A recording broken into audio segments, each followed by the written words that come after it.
Jefferson Memorial commemorates the third President of the United States of America, Thomas Jefferson. This monument was designed by John Russell Pope and built by the Philadelphia contractor John McShane. The construction began in 1938 and ended in 1943. The construction and unveiling took place during Franklin Delano Roosevelt's presidency. Today, in the midst of a great war for freedom, we dedicate a shrine to freedom. I have sworn upon the altar of God eternal hostility against every form of tyranny over the mind of man. Pope died 2 years before the construction began, and so Daniel P. Higgins and Otto R. Eggers oversaw the construction. The outside of the monument is made of various types of marble from different states, and the statue of Jefferson on the interior was originally made of plaster but was replaced with a bronze statue 3 years later.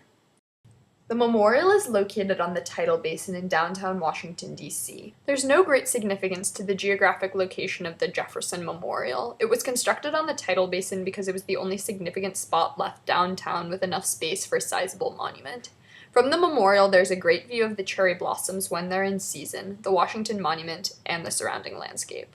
In a controversy known as the Cherry Tree Rebellion, people of D.C. organized a citywide protest against the planned removal of cherry trees in order to build the memorial.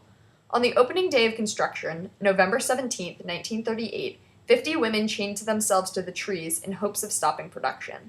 According to one account, the women were convinced to stand down after being served lunch by the Assistant Secretary of the Interior because never-ending cups of coffee and the subsequent need to use the bathroom hastened their decision to remove the chains. Roosevelt then had the rest of the trees removed in the middle of the night to avoid further controversy. Modern-day controversies include accusations of FDR twisting Jefferson's words to support New Deal policies, even though Jefferson would not have probably supported them. There has also been criticism about the passages chosen to be a part of the monument as they had been edited and shortened and gloss over Jefferson's slave-owning history. John Russell Pope designed the Jefferson Memorial after the Roman Pantheon. He also focused on a neoclassical style of architecture for the memorial because Jefferson himself introduced that style of architecture to the United States. According to a park ranger who declined to be interviewed, the monument is not really a metaphor for anything. It's just supposed to be visually appealing and classic looking, and it is. What is my opinion of the monument? I think it's a very beautiful classical monument. I like some of the more modern monuments for different reasons, but this one's nice just because it is very classical and traditional. The written texts on the walls are positioned in such a way that the reader is supposed to gain an understanding of Jefferson's character through the juxtaposition of his words and the imposing statue of the man himself. The lack of visual elements in the memorial besides the text on the walls serves to emphasize the importance of language and writing to Jefferson's legacy, since, most notably, he wrote the Declaration of Independence, a document that this nation is founded on.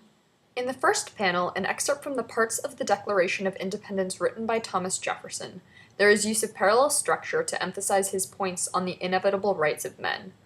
Also, ethical appeals are visible throughout the work to establish Jefferson's credibility as a leader of the nation. The second panel uses numerous instances of repetition, repeating religion and religious more than once per sentence.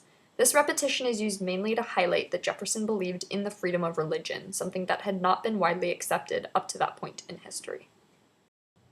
The third panel starts with a rhetorical question about God and liberty. This panel also relates to the second one by having religion as a theme. This panel ends by contrasting not only God to people, but also master and slave. This panel is notorious because the end of the quote about slaves being destined to be free actually ends with, "Nor is it less certain that the two races equally free cannot live in the same government." Interesting that he had such strong beliefs about human rights in general, yet still had slaves. The fourth panel effectively uses figurative language in comparing a man being forced to wear a coat too small for him to modern civilization being held back by antiquated ideas and institutions. Jefferson also relies heavily on logical appeals to emphasize his beliefs on changing laws.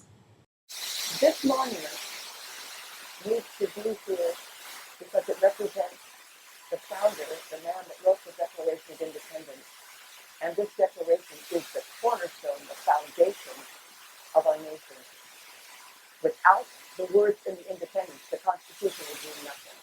We see the monument as an expression of the type of man Jefferson was.